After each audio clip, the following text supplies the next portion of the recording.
Good morning, guys. Tracy here with the House of Chuckles, and today we're going to take a look at the invisible deck. This is a 14 count invisible deck. There's two types of decks out there. There's a 13 and a 14. This is the 14. When you first get your deck and you open it up, take out the cards. Let's go ahead and take the jokers and we'll set those aside for a minute. And when I say jokers, that was actually two. They are back to back. Now let's explain that. What we have here is the ace actually has another card behind it. The backs of the cards have been treated with roughing fluid. Roughing fluid makes the cards, when they're roughed on each side, they don't slide very well. So they're roughed up. They're not very smooth. Whereas face-to-face hasn't been treated and they slide really well. Okay? So the rough sides tend to grab a little bit, especially when fanning the deck. So let me fan it with just a little bit of pressure. When I say pressure, pressure between the two fingers, if you just keep a little pressure pushing down on it, it keeps the cards in their pairs. So what you see on every one of these cards that you see there is another card behind it. It's two cards moving as one. Like I say, with a little bit of lighter pressure, or at least with your finger and thumb, you can slide the two apart.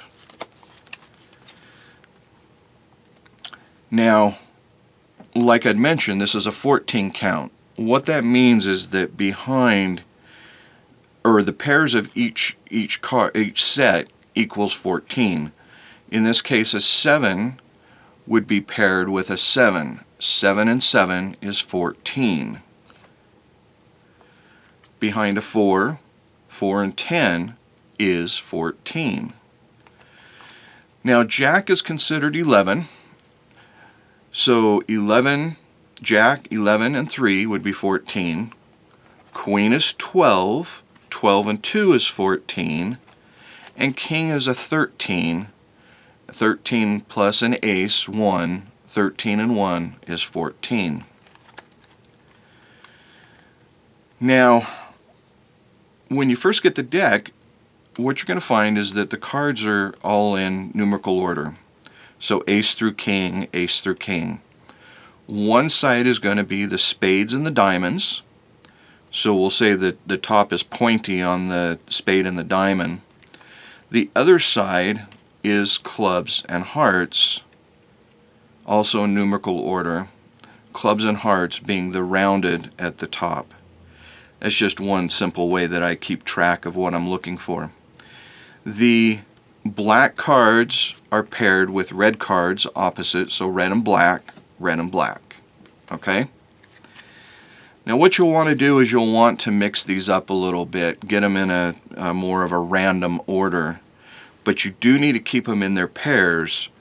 So take a couple of cards from one color, a couple cards from another color, but keep them in their pairs.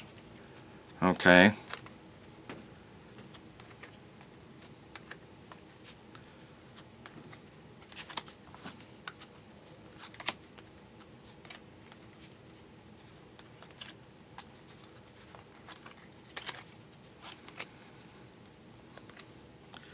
Doesn't matter what random, just get them so they look random when you fan them out, so that you see some red cards and you see some black cards. Okay, but just make sure you keep them in their pairs.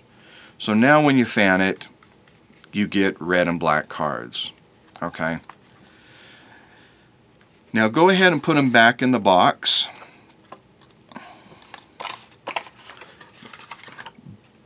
Now this choice is yours, but you just need to remember, you're going to either have the spades and the diamonds facing the bottom of the box, or the hearts and the clubs. I'm going to do it right now with the diamonds, or the spades and the diamonds, facing the bottom of the box. You just need to remember what way you put these back in the box. Okay, now we'll say that a person selects the 10 of hearts. Okay, so in your mind you know that it's backed with a spade. So 10 of hearts has got the round, black card is with the point, the opposite of that, black and red. So if they pick the 10 of hearts, what we need to do is we need to find the 4 of spades. So when you pull out the cards, you want to make sure you have the box the right way. Remember, we had the diamonds and the spades facing up from the bottom of the deck. Pull out the deck, and what you're going to do is you're going to fan through the deck, and when you come to the 4 of spades, which is going to be paired with that 10 of hearts, you're going to lightly separate the 2 cards, which is going to have one card appear that it is face down. So we come and if you can spot it further on down here as you're fanning, okay? So we see it right there, and then when we get to it, again with your finger on the back of the card and here, just lightly separate. Don't use the pressure, just lightly separate, okay? So as you're fanning and you get to that card, you lightly separate, and you can have the spectator take their card, and lo and behold, there it is, the 10 of hearts, their chosen card. Now let's do another one.